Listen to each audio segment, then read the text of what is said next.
Hello and welcome back to the Blogger Genius podcast. I am very happy that you are here. I am excited to share that Milo Tree is now your all-in-one solution for bloggers and creators. With Milo Tree, you get the best tools to sell digital products, offer unlimited freebies to grow your email list, and effortlessly grow your social media followers with our powerful pop-ups. It has never been easier to both grow your audience and sell to them. We offer a 14-day free trial to use all our tools. So go give it a try. Go to milotree.com. For today's episode, I want to introduce my guest, Sesil Ivanova. She is a talented artist, Instagram creator, and Instagram coach. In today's episode, Sesil shares a new and robust framework for thinking about Instagram. And remember, there are no tricks. It's all about creating content that truly resonates with people. Sesil offers so many actionable tips that you can start implementing right away. You're going to love this. So without further delay, here is my interview with Sesil Ivanova. Sesil, welcome to the Blogger Genius podcast. Thank you. Thank you for having me. So nice to talk to you now. I found you because I interviewed your friend Petra, and I will link to her episode talking about growing Instagram. And what she said in the episode was, I have a friend named Sesil. You should talk to her because she's kind of taught me everything I know. And I will say the response to Petra's episode has been terrific. People have reached out to me saying, oh my God, I learned more about Instagram from her. So I'm like, hey, let's go to the source. So I'm super excited to have you on the show. Yeah, I'm so happy to have to have this conversation with you. I'm so passionate about Instagram and reaching people. So it's really nice to have such a conversation when we help people, share their wisdom with others and do it in a way that would reach people and truly connect. So thank you for having me. Yeah, it's a pleasure. And you're also in Bulgaria, which I love about being an online entrepreneur and having this podcast. I can have friends all over the world. So now you're my second friend in Bulgaria. Oh, now you can come. Now you can come. Yes. So let's start at the beginning. First, you're an artist and you draw. I mean, you kind of it looks like lots of pen and paper and those kinds of skills. And it looks like from your Instagram, you teach people how to draw, how to be creative. So could you talk about your background, like how you started to do this and how you got into Instagram? Yeah, of course. So with the drawing part, it all started when I was in high school. Basically, I was very bored in high school. So that was my escape to just draw in my textbooks. And I'm the type of person that is super obsessed with learning something with all of the details. So I started drawing eyes and then I got into drawing a full head and I got obsessed with improving it. So it was like a constant improvement. And I realized that I have this sense of perfecting things. I've always been a perfectionist. So I just decided to create an art account that is separate from my personal one. And I started posting the things that I was doing and they got progressively better. And a lot of people were asking me, how do you do this? Can you help me with that? So I just naturally knew I need to start teaching and showing my ways of doing it because I kind of progressed a lot faster than other people. So when I graduated high school, progressed as an artist, progressed on Instagram. Like, what are you talking about specifically? Yeah, well, both. But at that point, it was just drawing as a skill. So once I graduated, I decided to focus on my Instagram and grow it as with following, because I've always been interested in personal growth and monetization. So I just kind of knew how to create a strategy that would be winning. So I remember me posting my first video that I worked so hard on, and it didn't get many views. And I'm like, why is that? you know so it was at that point that I got obsessed with it and I started analyzing my video and then analyzing the competitors' videos and seeing what goes viral and how it goes viral, like going to the source of it, basically. So from that point, I started improving my videos tremendously. And I started posting a few new ones. So I remember one of them got viral, and from that point, it was just a spiral of viral video after viral video. So yeah, it was And just okay, once you. when did you start leaning into Instagram and how big is your account right now? So, well, that's the thing because I haven't posted in like a year now, because I had it. I needed to stop. But it was, I think 2020 that I posted. 2022 when I posted my first one, like in the winter time, and then over the next year it blew. Basically, in 2 or 3 months, it went from 2,000 followers to 150,000, and that's the number that I am right now. Explain this to me. So you taught yourself how to draw, and you've also taught yourself then how to grow on Instagram. Yes. Well, I feel like it's a personal trait. You kind of get obsessed with something and you go into depth with it until you understand fundamentally how it works. And I've been like that with so many skills. So, yeah, it's just understanding. Like to be good at something, you need to be a good researcher. You need to know at core how things work and what they're connected with. And when it comes to Instagram, there are like a few layers that you need to understand for you to make great content. Because like there is the algorithm, there is the audience, and there are the creators, but they're connected. Like people don't understand. Like they feel like the algorithm is their enemy, but it's actually their Yes. friend. Ooh, Yeah. okay, let's When, get into this. Let's break these three down.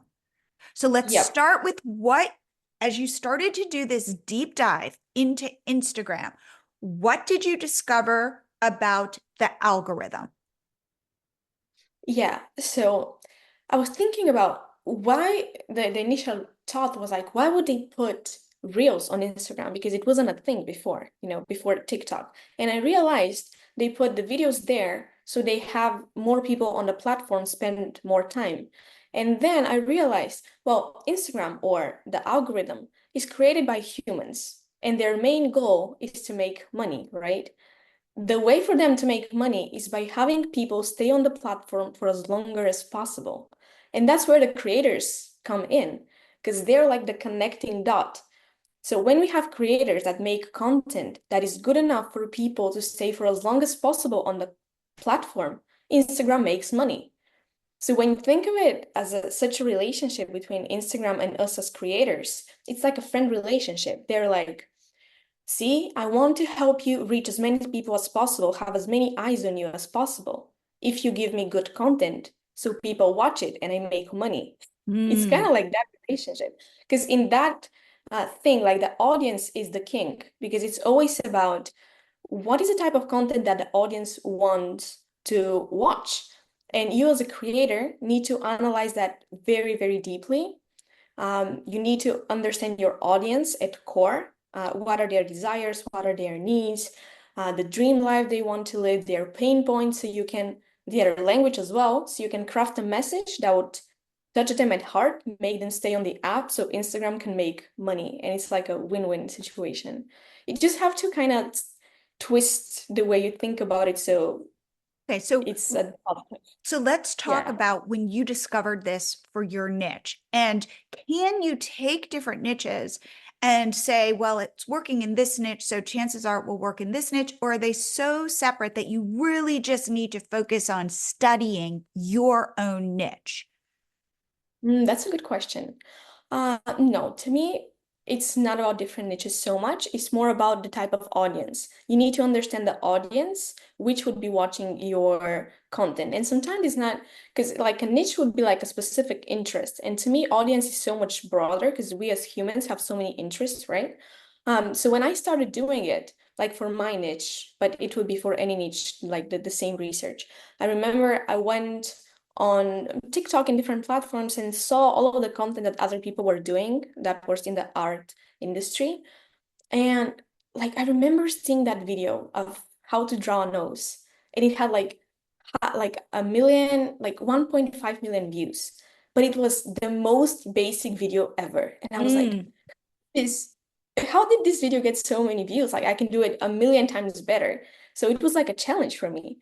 And I made, from my then experience, I made the best video that I could, and it reached 3 million views. So I was like, Whoa. okay, better. Yeah. So wait, okay. So you're literally, you put up your first video, it doesn't do well because you're just kind of pulling something from thin air. And then you Yep. notice there's a video that's how to draw a nose and it's super simple. Can you describe just very briefly what that video was and then how you thought to Yes. yourself, ooh, there's already an audience here wanting to know how to draw a nose. So if I can do a better version of this, chances are I can get myself in front of this audience that already exists. Yes, that's so beautifully formulated. So the video that I saw was basically just a close-up view of someone drawing a nose very slowly, so you could see all of the steps with no audio, just some basic song, but it showed like very visually all of the steps because it was very simply done. And that's the thing, like people love simple things that they understand. So I was like, okay, I want to like get all of my knowledge that I know about anatomy and noses and portraits, everything, and synthesize it in a simple way that is also visual. So I went from anatomy in a very simple way. I made things very visual because it's very important when you create a video, when you make a video, what you think of as a hook is just a promise. You need to Ooh. promise the, yeah, you need to promise the audience when they see your video that they are going to get something out of it. It's not about getting their attention. It's about signaling that they'll finish watching your video and they'll know better than they knew before. Mm. So, yeah. So I kind of synthesized all of my knowledge. I made it into this video. I made it very visual. And then in the end of the video, I also provided a free template. So from algorithm standpoint, it's a good video. It gives them a promise at the beginning, what they will learn by the end of the video, because I showed like a list of so many noses from different perspectives. That was like my hook at the beginning. I show them the process, and in the end, I give them a free template. So they need to stop the video, they need to screenshot it, and then if they go into the comments and start commenting because it's a lot of value, it would make them spend even more time on the platform. And that signals Instagram that there is so much value in this video, it needs to be pushed to more people because more people will spend more time watching it. Yeah. Interesting. Okay, so when you decide to make your own video, how complicated was your video? How long did it take? How many cuts? Like so this other video is super simple. So when you started to dissect this and create your first piece of content, what did that look like? Like you said, you're showing noses from different angles and you've got a template. So explain that. Yeah, it took me a lot of time. So my process has always been somewhat complicated because I spend a lot of time on research to make sure that what I provide in the end is very good. Because like my relationship with Instagram has always been about me valuing the time of people who will be watching it. So I want it to be perfect, which that perfectionistic approach isn't the best thing always. But I have this Notion template. That's where I do my videos, like script them and everything. So I knew the concept of what I wanted to do, the information I wanted to provide, how it will be structured. And once I have my script, I go and create a shot list, which basically is all of the sections of my script I dissect and I give them, like, I assign them a visual. I visualize what I want to be playing at this section of the script while I'm doing the video is playing basically. So once I have the script and the shot list, I start recording all of those together. So I'm not sure, I don't remember this video exactly because I know my video is improved over time, but I'm sure it had a lot of visuals changing all the time. I also remember like I learned motion graphics just to show like something showing on top of my nose. Like I really went above and beyond with this video for my skills then. Like I was learning very quickly. And then making the template and the initial visual for my hook took me a lot of time, but I knew it will pay off because other people wouldn't do it. So it was, yeah. I don't know how much time, probably like a week. Yeah, Wow. probably a week. Yeah. Okay. Now we're then after this are like all your videos with this much kind of work and intention because I'm busy entrepreneur. I want to grow on Instagram, but It like I don't have a week to work on one video. And how many seconds was this video?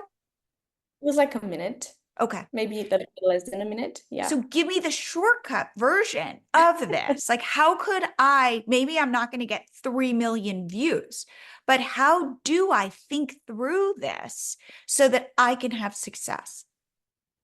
Okay, so basically for Instagram now, it depends what do you want as results. Do you want followers? Do you want engagement? Because a lot of videos right now generate a lot of views and likes, but they won't generate you followers. If they're entertaining, if they're kind of relatable, but people can see what they can get from you beyond that one video that they see on Reels. So the shortcut, if you want to generate a lot of followers, that would be through value. You need to provide value, but it also um, it has to be quality. Right now, I feel like on Instagram, we have a pool of mediocre content, which just isn't enough because people have this belief that they need to be posting every single day or 3 times a day. Like I remember hearing, you need to be posting 3 times a day because that gives you 900 chances of going viral. And I'm like, to me, this makes no sense because the 900 chances of going viral are that slim. But if you spend more time on one video, yes, you produce less videos with much higher chance of it going Interesting, because viral because Petra yeah, shared something very similar. She works very yeah, hard on her videos. She will do 3 a week instead of 3 a day and has yeah, had much more success and much more follower growth. So yeah. but what about this idea that Instagram wants you to feed the algorithm, feed the algorithm? Well, they want you to feed the algorithm, but when you think about it, if the video isn't good enough so people won't watch it, they won't push it to much more people. So you're just creating content for the sake of creating content that stays on your platform and nobody sees it. Mm. So what you are Yeah. saying is that if your quality is good, your content will rise. There's a higher chance for sure. Yeah. Even if But I'm not making reels every day. oh yeah, for sure. Like I haven't posted in a year. A lot of my videos keep getting engagement after a year of no posting. So Instagram really pushes old videos. And sometimes when I scroll, because I analyze always when I'm scrolling, I would go into the comments and I see that most of the videos, the comments are from like 8 weeks ago. So it's not even a new video.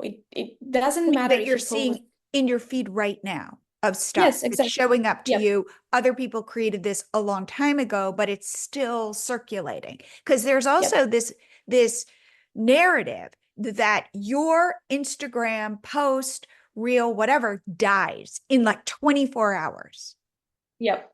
and that it will It does. never come back. Like the thinking with Pinterest, for example, you can create a Mhm. pin 4 years later, it's still circulating for Halloween, let's say. Whereas with Yeah, Instagram, there's always this idea like, no, no, no, gone, done. Like, like cross it off your list. But you're saying exactly. that's not necessarily true. That's not necessarily true when the content is relevant. So if it's good quality and people want to see it, it will be circulating for quite some time.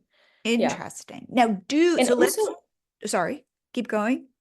yeah, I just wanted to say that sometimes I've seen it with my content. Like Instagram gives you that wave of promoting your content to people, and then it stops for a while, and then for some reason they decide to push it again. So they give you like a second wave to see if people react better to it this time. And if they do, they keep pushing it. So you just have multiple chances. If the content is good, it's gonna reach more people like 99% of the time.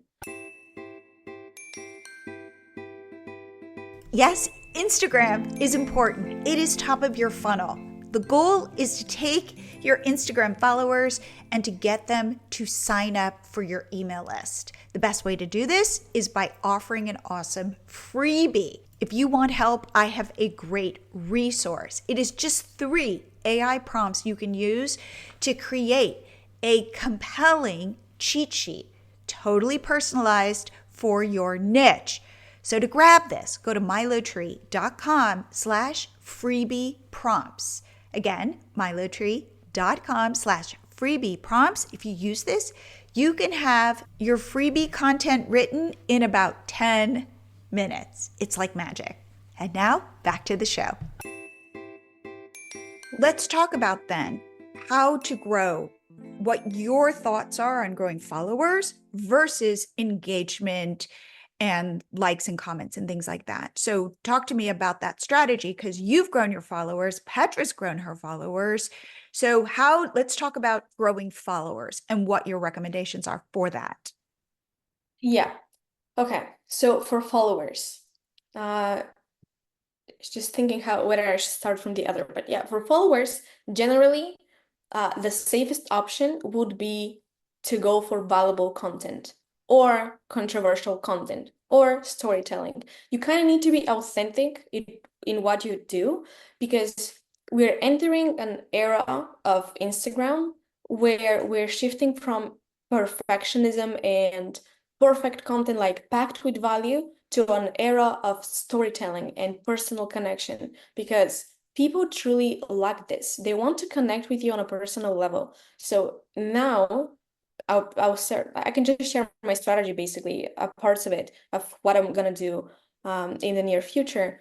I would focus on storytelling, being authentic, providing value in the language of your audience, while also doing it in an entertaining way, if that makes sense. Because that's the only way that them as audience would connect to you deeply and would want to come back to you. So that's followers. For likes, it's just relatable content or funny content like a cat video, or a quote. Right now, a lot of the videos that are circulating on Instagram are simple visual or a simple video and a bunch of text on top of it. And some people stop and read it and they resonate with it. So they may like it, they may share it, but they have no idea who you are. They see a ton of such content online, so they wouldn't really follow you. They don't know what they can get. And you have to think of the standpoint of the person scrolling. What would make them stop? Would make them think, wow, that's interesting. I want to know more. So Mm. yeah, making So, content that would make people want to know more. so what you're saying is that the content that gets likes might be like a potato chip. Tastes good. It's kind of, it's like a little pop, and I'm going to have another potato chip and eat it. And like, I like the potato chip, but I'm not going to invest, so it's just like popping all these potato chips in my mouth, and I'll like them because tasted good, tasted good, tasted good, like, Exactly. but I'm not going to go like, who made these potato chips? And I'm going to Yeah, exactly. assume that, this bag of potato chips is just like this other bag of potato chips. Like, I'm not going to go like, who has these best potato chips? It's like, I'm just getting Absolutely. these little pops. Yeah, yeah, of course. That's such a great way to put it. But yeah, most of what we see on Instagram is random potato chips. Right. And I'm going So to you like have, it. Like, will I share it? Am I going to share this kind of potato chip content? Would you say? Like, are it well, it depends if it touches you, because some make it in a way that would resonate so deeply that they want to share it. But if it's just random visual with some content, they might not uh, want to learn more, just because there is no personal connection. Like they don't see the person, or it's not really that deep for them mm. to want to go. Yeah. Okay, so then from what you're saying, I would want followers because I want people who are investing in me, not just I'm feeding you potato chips. Exactly. So let's So, talk about how do I do that? When you say storytelling, when you say engaging and useful content, what does that mean? oh, okay. Well, for this, I mean, it depends on what is it you want to show people, teach people, but and also understanding your audience. So yeah, just crafting your content in a way that would teach them something in an entertaining way, but also like show them their dream life, show them Mm, what is it that they lack, where does it touch them on a personal basis, what triggers them, because those are the type of things that would make them think. And once you're invested to that point, you would want to learn more about that person. I hope interesting. that makes Yes. yeah. Okay, so then let's talk about strategy, like the for not you who's going to spend a week on a video. Even Petra spends a ton of time on her videos. Do you have shortcuts? For example, okay, here's what I recommend. You have your hook, you show your face, you do these clips, you add music, you don't add music, you do a voiceover. What are your kind of go-tos that you could teach me, where maybe, let's say, I'm not going to make the most perfect, beautiful, awesome video that's going to get 3 Yeah, million views, but will get me some followers, will help me put my name out there, will help me put my mission out there, what I stand for? What would you say to me? beautiful. For this, I would say you need beautiful visuals that you've already taken. For example, usually with our brand, we have something that our client doesn't have, right? For example, we're living their dream life. So you have visuals from your life that you've already taken and make sure that they're authentic and also aesthetic. So what I would do if I don't have that much time to think so much of a storyboard and everything is I would pile up quite a few of those aesthetic shots, and I would have a voiceover or top on top of it that is telling a story, or text, even simple text that is relatable. But what is the difference between this and the previous one that I said about generating likes is that here you're showing your face, you're showing your story, how you live your life, and you're showing the person on the other side of the screen that you have something that they want and you can give it to them. So they would want to come and learn more from you. Hmm. Yeah. Okay. So it's interesting, in this world now with AI content, I feel like content becomes cheap because I could just go to ChatGPT. And ChatGPT, by the way, like I feel like my ChatGPT has personality. So weirdly, like, I talk to her, she's really nice back to me. And so you've got to kind of compete with that.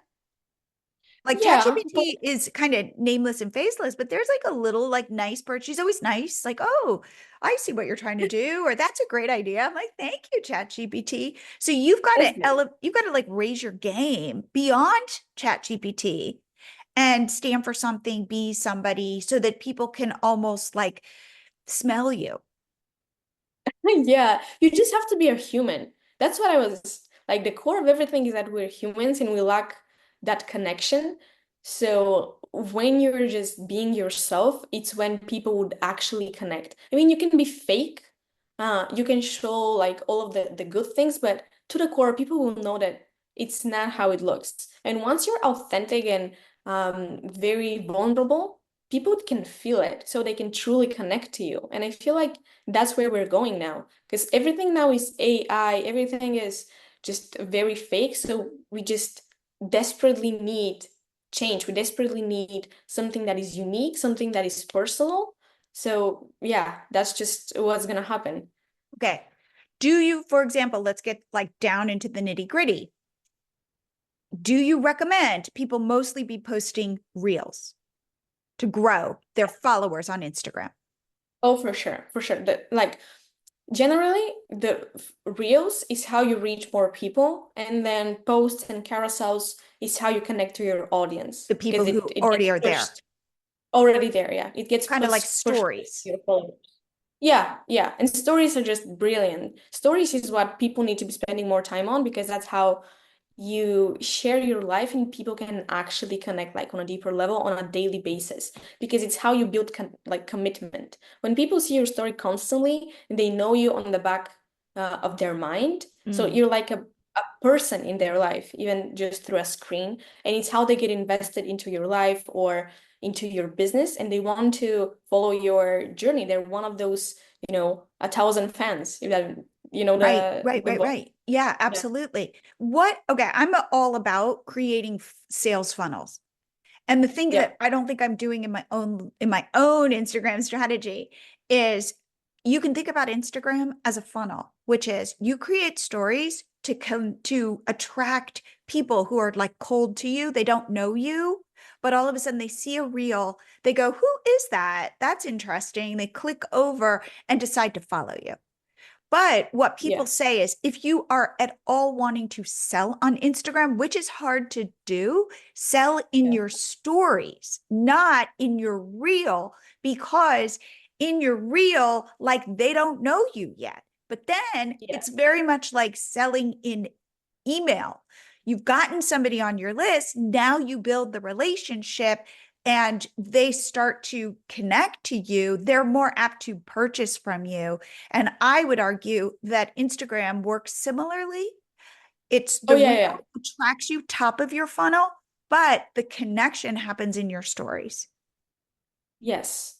Well, I would argue that through Reels, you can also sell, but it has to be subtle because people are so tired of others showing them how to live their lives or what they're doing wrong. It's like now, even judging by my own experience and behavior on Instagram, when I see a video that is like 5 ways to do that or you're doing this wrong, I just scroll immediately. I don't want you to tell me how to live my life. But if you do it subtly, like you show value, but you also show that you can provide more value through this ebook or through this This program. mascara, What? like Yeah, this yeah, mascara, like everything, yeah. here's my life. And really, and the best thing about it is I get to use this mascara.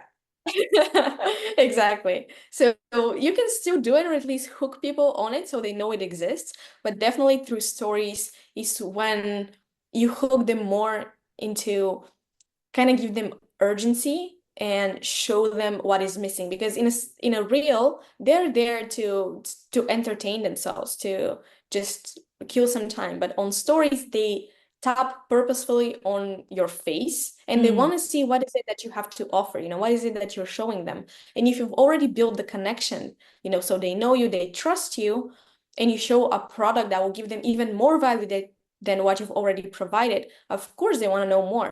So mm. definitely stories. Now Okay, it.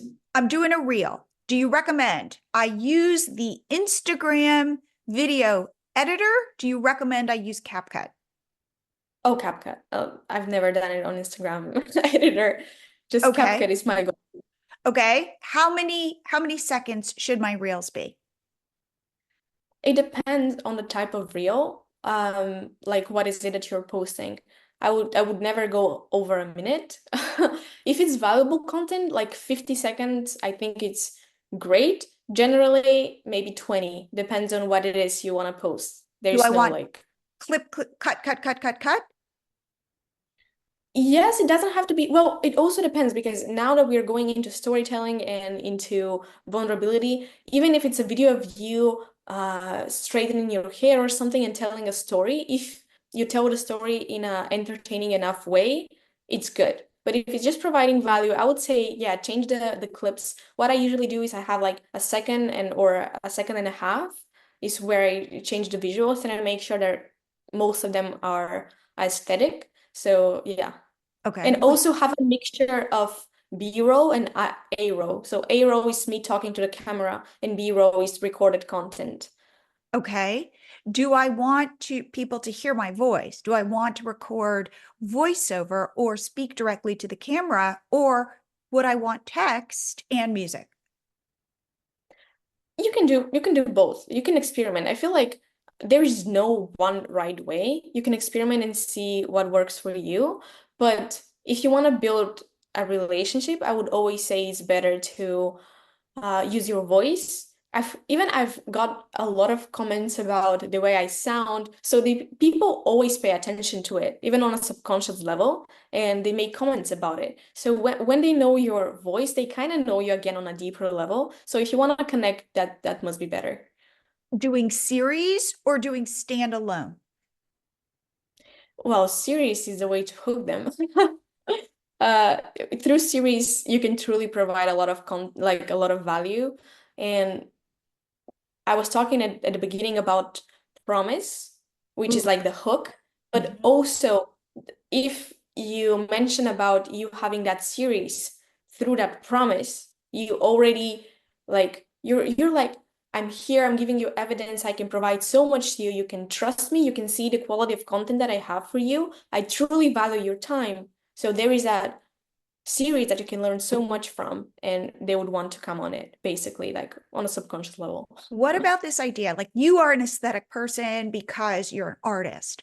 But I've also heard this other thing, which is kind of ugly, more raw stuff can perform really well. Like for you as an artist, that probably, no, you need it to look aesthetically pleasing. But is there a strategy where you go, no, you know what? This is it. This is my real truth. And it's kind of raw and it's a little grainy or a little dark or whatever. Should I post? Like, could that be part of my strategy?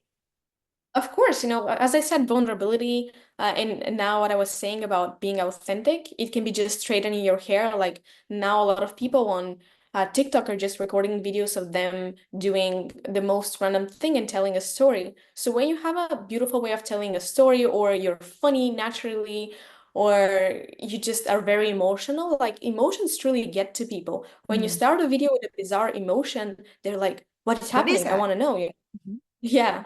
Do you So do you feel yeah. like the same strategies that help you grow on Instagram can help you grow on TikTok, or are there differences? So TikTok isn't really my specialty. I've seen because people on TikTok are more sassy. I would say you can be a lot more raw on TikTok than you can be on Instagram. People on Instagram really still like polished things. So I focus on Instagram because people there can truly turn into followers and into clients, while on TikTok is mostly about entertaining and entertainment. But you can just repurpose your content. But if you truly want to focus on the platform, I would definitely have a different strategy or tweak the content slightly so it matches the algorithm there, which is mostly for entertainment. Cecile, like you help people with their Instagram Mm. strategy. How would Yeah. you, in a reel, communicate that?